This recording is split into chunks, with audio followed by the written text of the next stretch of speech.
Sebenarnya ingin pertama menanyakan Bu, karena kami mungkin hampir semua daerah sudah menyurati ke masing-masing OPD, cuman karena surat Menpan yang pertama itu secara umum menyatakan bahwa pendataan tenaga non-ASN, cuman udah setelah Jum yang jadi masalah pengemudi, petugas kebersihan, terus yang lainnya itu tetap kita data, padahal pada Jum yang kemarin pada hari ini juga disampaikan tidak usah didata.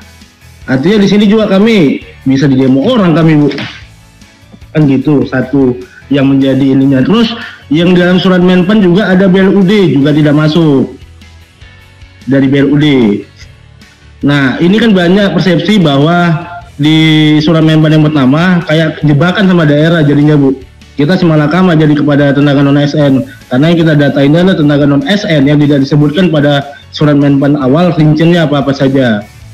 Nah terus yang kami pertanyakan ini mohon dijelaskan Bu, ini 51 atau 5.1 untuk yang kode belanjanya, mata anggarannya, dan dimohon kalau bisa langsung dari yang yang menangani keuangan atau perencanaan yang menjelaskan Bu. Karena kalau di daerah melalui SIPD ini rata-rata ada yang 52 pengadaan barang dan jasa semua, dan mungkin itu se-Indonesia sama semua Bu. Itu juga Bu yang menjadi pertanyaan kita. Hanya 5.1, terus surat Menpan yang pertama itu bagaimana? Karena kami sudah terlanjur untuk yang pengemudi, cleaning service, security, terus yang untuk BLUD. Nah, artinya kami di sini mendapat jebakan, kayak jebakan Batman jadinya Bu. Itu aja sih Bu, terima kasih. Untuk 5.1-nya juga mau dijelaskan, apakah 5.1 atau 51 dari mata belanja anggaran pegawai, sementara SIPD harusnya itu ada 52 belanja pegawai yang dari dulu berdasarkan Permendagrinya sudah dipisah. Tolong hanya itu saja Bu, mungkin diucapkan terima kasih atas kesempatan yang diberikan. Baik, terima kasih Pak dari Kabupaten Sukamara.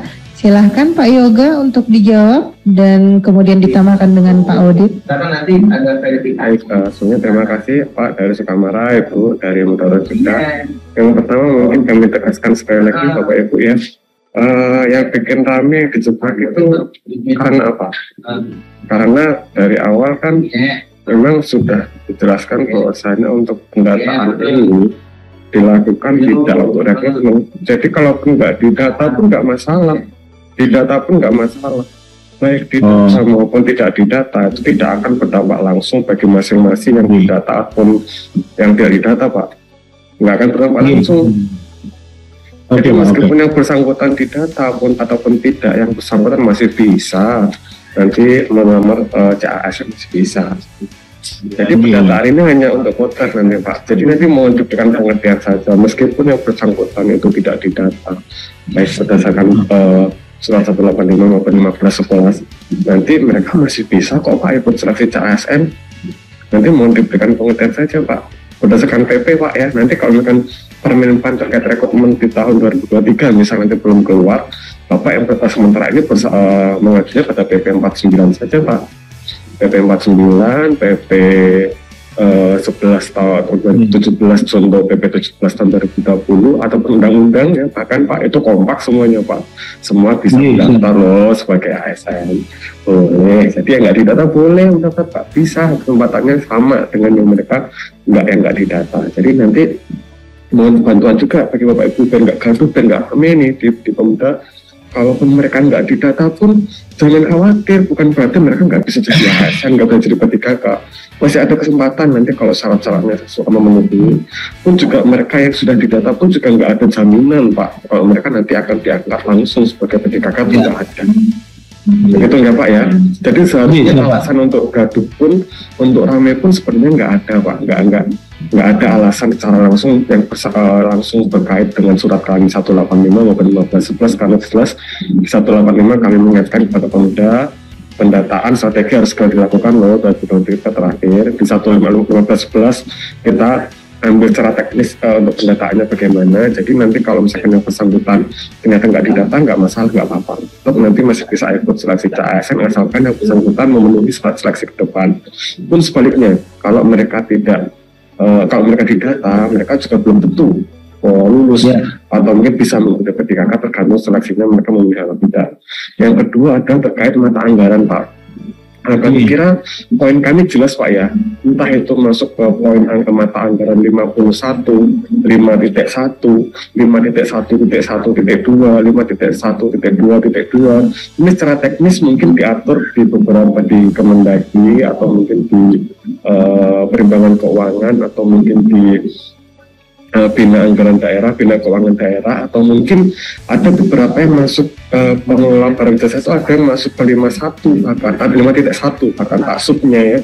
Kemarin ada di Pemprov Jatim atau di daerah di Jawa Timur atau mungkin di Kalimantan kemarin lapor rekan kami juga lapor ternyata mata anggaran 5.1 itu di bawahnya sub-subnya itu ada banget barang jasa. Saya kira kami kira poin kami jelas Pak, tidak tergantung pada mata anggarannya kalau dari kami, tapi tergantung pada pengelola barang jasa tadi. Di surat kami kan tidak menyebutkan ya Pak ya, tidak menyebutkan 51 atau 52, 5.1 atau 5.2 atau sub-subnya yang didata, tapi penganggarannya kalau pegawai barang jasa ya tidak masuk. Non barang jasa itu belanja pegawai itu yang kami data, target kami.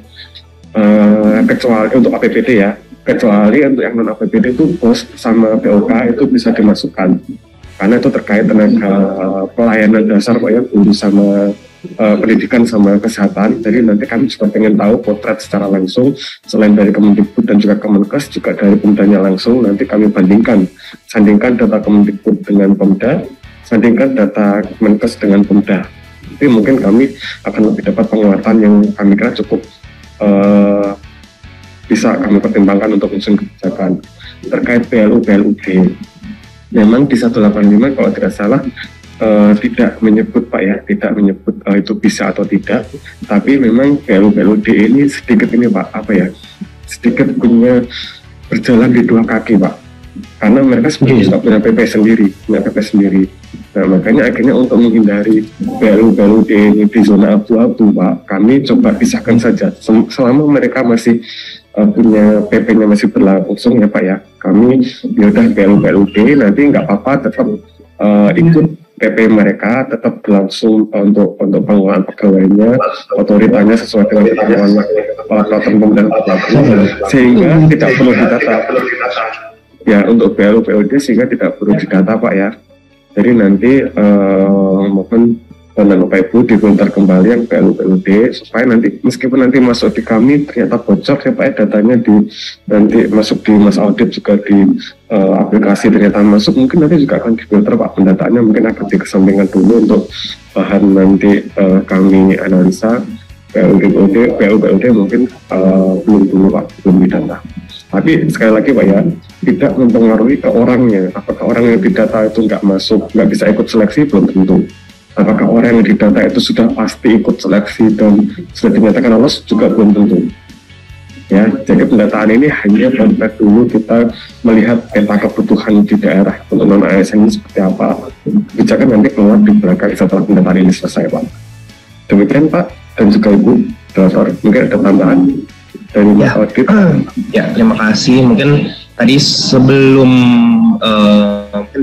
pemaparan juga sebenarnya sudah disampaikan bahwa ini kita harus fokus dulu ini untuk pendataan sehingga kita dapat pemetaan dari Menpan, dapat menganalisis berapa sih data tenaga non-ASN berdasarkan tadi usia 20-56, minimal 1 tahun.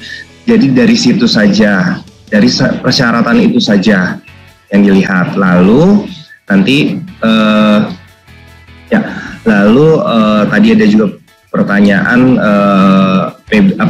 BLU atau ini ya, karena ya kita akan mendata seperti itu karena BLU kalau nggak salah masih ada peraturan yang lainnya ya yang masih ini ya. Terus juga mungkin itu ya tadi 2 pertanyaan itu.